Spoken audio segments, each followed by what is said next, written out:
This video is sponsored by OceanGate. Robert James Murphy was a shipbuilder from Belfast who died in 1911 after falling from scaffolding while constructing the Titanic. His son had died a year earlier constructing the Titanic's sister ship, the RMS Olympic. David Blair was a sailor who was originally assigned second officer on the Titanic, taking her from sea trials in Belfast down to Southampton. It was here that he was transferred off the ship. After leaving the ship, he allegedly took with him a pair of keys to the storage locker where the lookout's binoculars were stored. The lack of binoculars is considered by some to be partially to blame for the Titanic's sinking. Canadian passenger John H. Ross was carried onto the ship on a stretcher because he was suffering from catastrophic diarrhea. On the night of the sinking, he refused to get dressed and go to the lifeboats because he needed toilet access to poo. He stayed in his cabin and died. Exactly 9 months to the day after the Titanic left Queenstown, Ellen Phillips was born. In 2020, DNA analysis found that her parents were Mr. and Mrs. Henry Marshall, real names Henry Morley and Kate Phillips. They were travelling under a fake name because Henry was abandoning his wife and children to travel to America with his secretary Kate. However, Henry died in the sinking, while Kate survived. Therefore, there is definitive proof at least one child was conceived on the Titanic. Ellen Phillips spent the rest of her life arguing with various historical Titanic societies, trying to get the records changed to say she was the youngest survivor of the sinking. Fifth Officer Harold Lowe was asleep at the time of the collision. He was woken up by the crash, then went back to bed for another half an hour.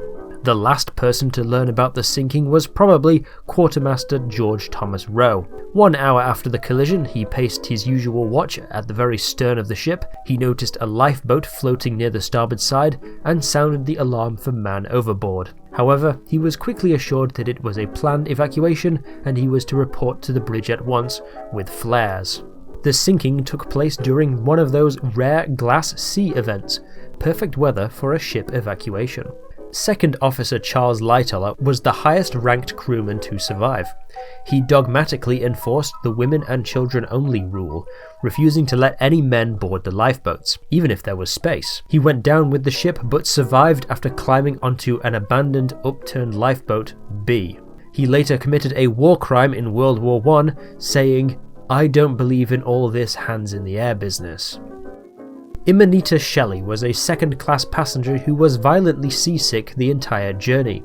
After throwing up in the lifeboat, one passenger offered her brandy to calm her stomach. She drank the entire bottle and suddenly felt fine. Jack Thayer III was a 17-year-old student who stayed to the very end, ending up in the water and surviving on Boat B with Lightoller. He was one of the few people who correctly reported that the ship broke in two. It was almost universally thought that the ship sank intact until the wreck was discovered in 1985. Many lifeboats went unfilled as the crew did not know how much weight the davits could withstand, and underfilled the lifeboats to ensure they would not break. An engineer known as Big Neck Nichols was instructed to go down and open the gangway doors, where passengers could then climb out into the boats. For unknown reasons, the doors were never opened, and he was never seen again. Harry M. Molson was refused entry to a lifeboat because of the women-only policy. He reportedly informed everyone he was going to swim to the SS Californian, a ship roughly 20 miles away on the horizon. He took off his shoes and jacket and jumped overboard. He was never seen again. Hamad Hassab was a first-class Egyptian passenger who survived the sinking. Upon arrival to New York, he sent a postcard to his family that said he was safe. Then they didn't hear a thing from him until 1915 when he returned to Egypt. He refused to say where he had been or what he had been doing for the past 3 years. He never spoke of the Titanic, ever. Frederick Wright was the ship's racket court attendant, and he received weekly wages of £1. He met Colonel Archibald Gracie shortly after the collision, and Gracie jokingly cancelled his rackets lesson for the next morning. However, by this time, the court had been filled with water. In 1912, Italians were considered the cowardly nationality, so basically all reports of bad behaviour during the sinking were just assumed to be from one of the 43 Italians on the ship. There were 5 Slovenes on the Titanic. 2 survived, Franz Karun and his 5-year-old daughter Mancha. Reports say that he was threatened with a gun when he tried to enter a lifeboat, so he picked up his daughter and jumped overboard, swimming to a lifeboat instead. His half-brother and 2 other Slovene men did not survive. First-class victim W.T. Stead was the man behind the campaign to raise the age of consent in Britain from 13 to 16 to prevent the evils of child prostitution. Not only did he once predict that he would die from drowning, he also wrote a short story in 1886 about a ship that sank with high casualties due to insufficient lifeboats. Trimmer Thomas Dillon reported that as he lingered by the stern during the final hour of the sinking, he heard someone mention that there was something going on in the first-class bar room. When he got there, he found a steward who was handing out free whiskey to the remaining crewmen. First-class Charles Stengel was a little worried about stepping into the wobbly lifeboat number 5 and chose to roll over the railing into the boat. First Officer Murdoch laughed heartily and said, "That's the funniest thing I've seen all night." The humiliation was not over, as next was Henry William Frauenthal, an overweight 250-pound passenger who had to wear 2 life jackets. He jumped into the lifeboat, allegedly landing on Stengel's wife Annie, dislocating 2 of her ribs. First-class passenger Benjamin Guggenheim and his personal valet Victor Gilio chose not to put on lifebelts, instead putting on suits complete with a rose on the lapel and saying, "We've dressed in our best and we are prepared to go down like gentlemen." They spent the night with the crew helping women and children into lifeboats, saying, "No women was left on board this ship because Ben Guggenheim was a coward." Once the final lifeboat had been launched, Chief Purser Hugh McElroy shook hands with the crew and reportedly said, "It seems like we're going to be eating sand for breakfast tomorrow." He was the highest-ranked crewman whose body was discovered. His great-grandnephews are the Elroy brothers from Kotaku. Although 16 was the minimum crew age, there were 3 crewmen who lied about their age and joined as children. Bellboys Arthur Barrett and William Watson, both aged 15, and restaurant staff Frederick Hopkins, aged 14. They reportedly stayed at their posts through the sinking until they were relieved by the captain, but by that point there was nothing they could do to escape. They were last seen on the deck smoking and joking with other stranded passengers. They all died. Similarly, third-class passenger Alfred Rush turned 17 years old on the day before the sinking. At the time, 17 was considered the age of adulthood, but Rush still appeared to the crew as a child. He reportedly refused a place in the lifeboat, saying, "I am an adult and I will stay with the other men." Contrary to what the movies depict, third class were not locked below to allow first class to leave before them. The myth stems from 3 facts. Firstly, steerage passengers were always blocked from leaving third-class facilities to comply with US immigration law at the time. Upon arrival to New York, they were supposed to be quarantined to prevent the spread of disease. Second, because of this, third class did not know the layout of the entire ship and had to be escorted up to the deck by the crew. However, the crew became distracted and simply left them waiting. Third, passengers were prevented from using crew-only corridors during the evacuation. A group of around 20 Irish people decided to ignore this order and made it up onto the deck, and were saved. One Titanic lifeboat was half deployed when they noticed it was missing a sailor. The officer in charge asked if anyone had any sea experience. One passenger, Major Arthur Puchin, said he was a yachtsman. Officer Lightoller said, "Well, if that's true, you should be able to swing on these ropes and climb down to the boat." And Puchin did it easily. However, during the swing, his wallet fell out of his pocket and into the sea.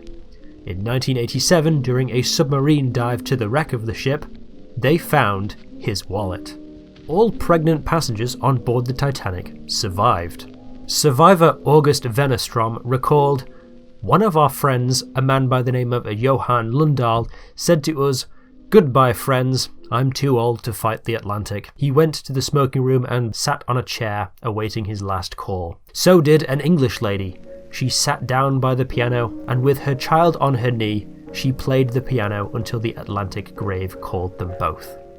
The identity of the woman on the piano has never been established."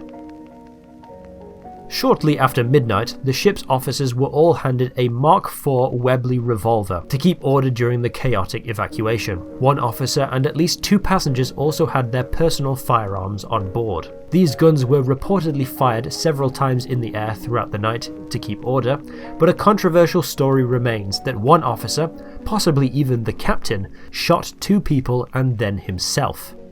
In the movie Titanic, the officer is shown as First Officer William Murdoch, and a website devoted to this mystery, williammurdoch.net, says he is the most likely candidate.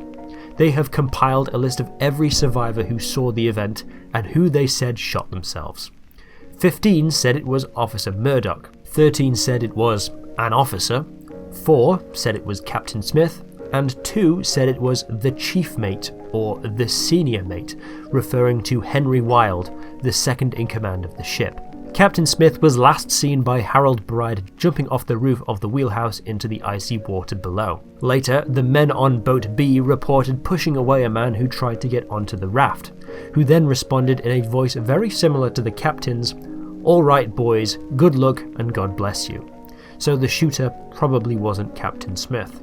Murdoch's death has a wealth of witness testimony, and he has a motive. He was the officer on watch during the collision, and having just shot 2 people, his career and reputation were effectively destroyed, even if he made it off the ship somehow. People in the Officer Wilde camp say this: 16 months before the sinking, Wilde's wife and 2 children both died during Christmas 1910.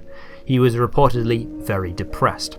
He did not converse with the passengers like the other officers, preferring to keep busy, which explains why few people recognized him. That night, being surrounded by death and destruction and having killed 2 people, he turned the gun on himself. I'll leave you to decide what you think. Bruce Ismay was the ship's wealthy owner and first-class passenger who survived. He was crucified in the press for fleeing the ship on the last available boat. He requested to move seats in the lifeboats so he didn't have to look at the ship sinking. He went insane and resigned from the company a year later. However, witnesses say he acted honourably and only took the last boat when there was no one else around to take the seat. When she got to an angle of about 60 degrees, there was a sullen sort of rumbling roar as her massive boilers all left their bed and went crashing down through the bulkhead and everything that stood in their way. In Officer Lightoller's testimony, and all movies about the Titanic until the wreck was discovered, they never mentioned that the ship broke in half, because it was too dark to see and nobody could agree what happened. Rhoda Abbott was a steerage passenger travelling with her 2 teenage sons. She was offered a place in one of the lifeboats at 2 AM, but refused because her 2 sons would not be able to join her. She stayed with them until she was washed off the deck and eventually survived by climbing into Emergency Lifeboat A, which had floated away before it could be launched. She was the only woman to go down with the ship and survive. Only one of her sons' bodies was ever recovered. Later, she said she had no regrets about staying on the ship because it gave her an additional 20 minutes with her sons. A deleted scene from the Titanic movie featured Rose coming face to face with a dog in the water. This scene was based on the account of survivor R. Norris Williams, who saw a dog in the water as he was swimming away from the ship. Shortly before it sank, millionaire John Jacob Astor IV, a lifelong animal welfare advocate, opened the kennels so the dogs on board wouldn't have to drown in a cage. Therefore, we can confirm that it was John Jacob Astor who let the dogs out. Williams survived on collapsible boat A, getting frostbite in his legs. He was told by the Carpathia's doctor that his legs were too far gone and needed to be amputated. He refused, and only a few months later, he won the 1912 US National Tennis Championships, defeating fellow survivor Carl Burr. William John Mellors was a second-class passenger who went into the water as the ship went down. He tried to swim over to Lifeboat A, but was held back by another man, laughing maniacally, trying to push him under the water and drown him. I tried to kick him off, but I found my legs were becoming numb and he held on to me like a leech. I struck at him, but he only laughed and began to pull me underwater. I managed to get hold of him by the hair of his head and pushed his head under the water. Suddenly I heard a most awful sound that sounded like a rattle. He threw up his arms and I knew he was dead. The only Latvian passenger on board was David Livshin, who made it onto collapsible Lifeboat B but did not survive the night. One crewman in Lifeboat 8 took out a cigarette and started stress smoking while everyone in the water was dying, much to the anger of the women in his lifeboat who called it disgraceful behaviour. That man over there, he's smoking a cigarette. I think it's disgraceful that anyone should smoke at a time like this. After the Titanic sank, they were shuffling people around in the lifeboats so that they could take an empty boat to look for survivors. One of the passengers moving boats was discovered to be a young man dressed as an old lady, so 5th Officer Harold Lowe kicked the shit out of him. While around 80 survivors claimed they went into the water and survived, the true figure is around 48 people. 6 crewmen jumped in at the last moment and swam over to Lifeboat 4. 13 people survived on Lifeboat A. 25 people survived on Lifeboat B, and 3 people were rescued from the wreckage by Officer Lowe: Fang Lang, Harold Phillimore, and Frederick Hoyt. William Fisher Hoyt, no relation, was also picked up by Lowe but died shortly after. Harold Cottam, wireless operator on the RMS Carpathia, sold his story to the New York Times for $750. Or $24,000 today. All of the lifeboats were equipped with sails that could be assembled, but only Boat 14 actually made use of this. Only 4 women from 1st or 2nd class died in the disaster. They are as follows. Ida Strauss refused to leave her husband Isidore. Bess Waldo Allison lost one of her children and refused to board a lifeboat without him. She did not know that he was already safely in a lifeboat with their nursemaid. Bess, her husband, and her remaining daughter all perished needlessly. Edith Corse Evans was too scared to step across the gap and into the lifeboats. The ship ran out of lifeboats before she could muster the courage. Anne Eliza Isham's reason for staying on the ship is unknown. However, there is a rumour that she refused to leave her pet dog that was still on board. One of 4 people pulled from the water by Lifeboat 4 was Chinese national Fang Lang, clinging onto a piece of debris. Officer Harold Lowe, who was coordinating the rescue operation, initially refused to save him. Fang was lying face down and barely moving. Lowe said, "What's the use? He's likely dead, and if he isn't, there's others better worth saving than a Japanese." Except he didn't say Japanese, he said the J word. Lowe initially sailed past but changed his mind and went back. Then Fang was hauled aboard and, according to witnesses, was almost fully recovered in 5 minutes, and even began rowing the boat when the other sailors got tired. Lowe then said, "I'm ashamed of what I said about the little blighter. I'd have saved the likes of him 6 times over if I got the chance." Lang's son owns a Chinese restaurant called the Cozy Inn, located in Janesville, Wisconsin. Final survivor to climb aboard the Carpathia was Charles Lightoller.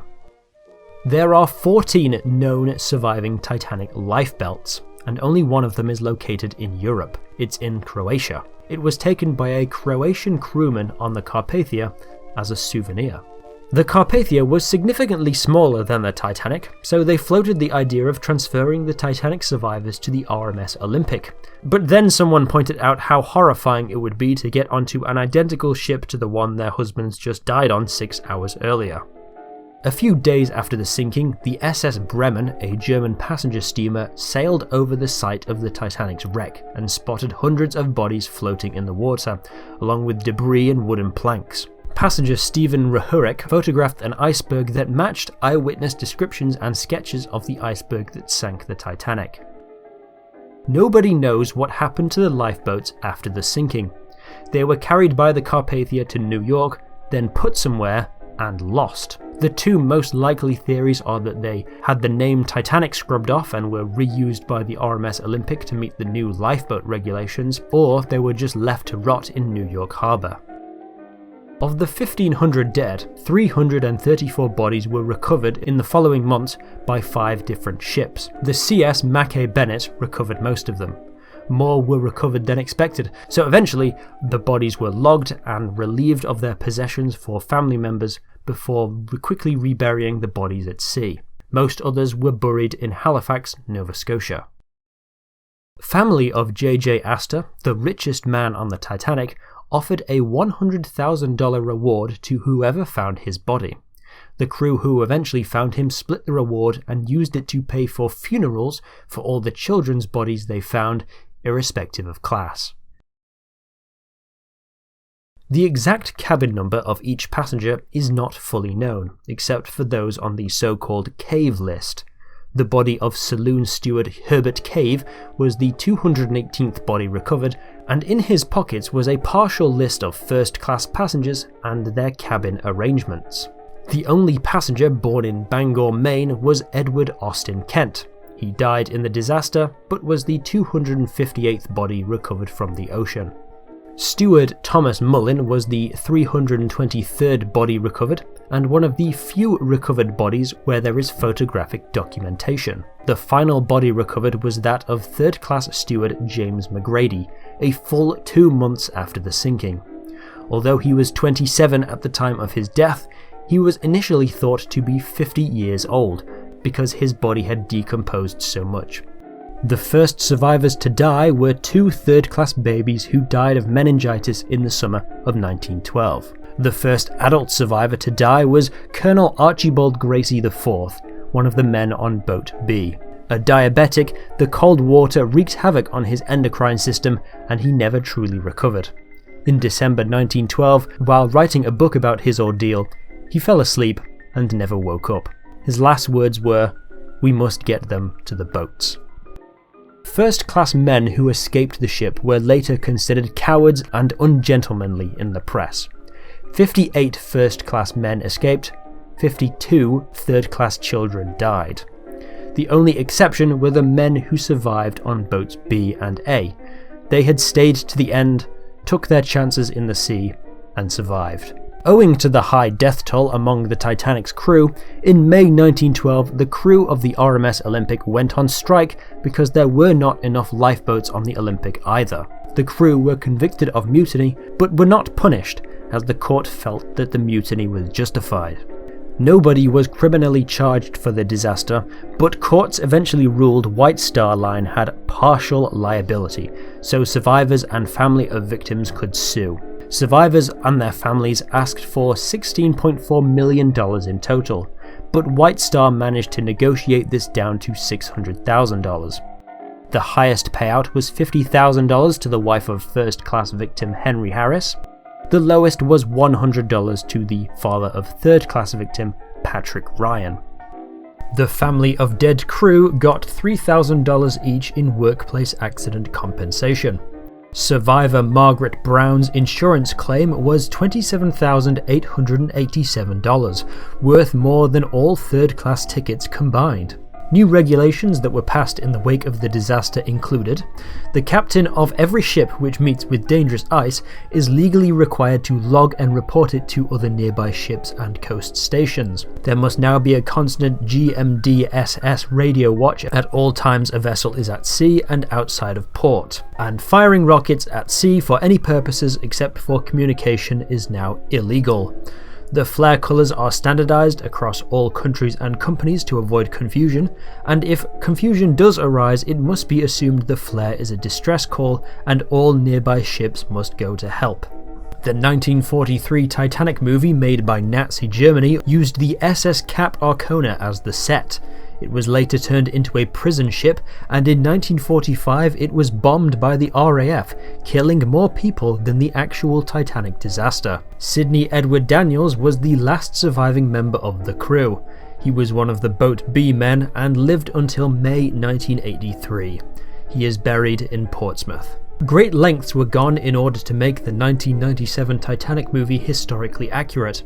Leading stoker Frederick Barrett testified in the inquiries that at the time of the collision he was talking to second engineer Mr. Hesketh, which is depicted in the movie for a shot that lasts just 2 seconds. Officially, the wreck was discovered in September 1985 by Bob Ballard and his crew, but there is a theory and some evidence that the Royal Navy discovered the Titanic wreck in 1977 while conducting illegal undersea spying and nuclear submarine testing, but could not tell anyone due to its top secret nature. The truth will be known when all files relating to the exercise are declassified in 2027. Here is a sonar scan of the wreck. The front of the Titanic went straight down and reached the bottom in 5 to 10 minutes. You can see how it ploughed into the sand upon impact. The stern spiraled downward slowly, taking approximately 30 to 40 minutes to hit the bed before rolling on the floor, scrape marks visible on the left. If you go to the Titanic coordinates on Google Earth with 3D buildings turned on, there is a Titanic model at the bottom of the ocean.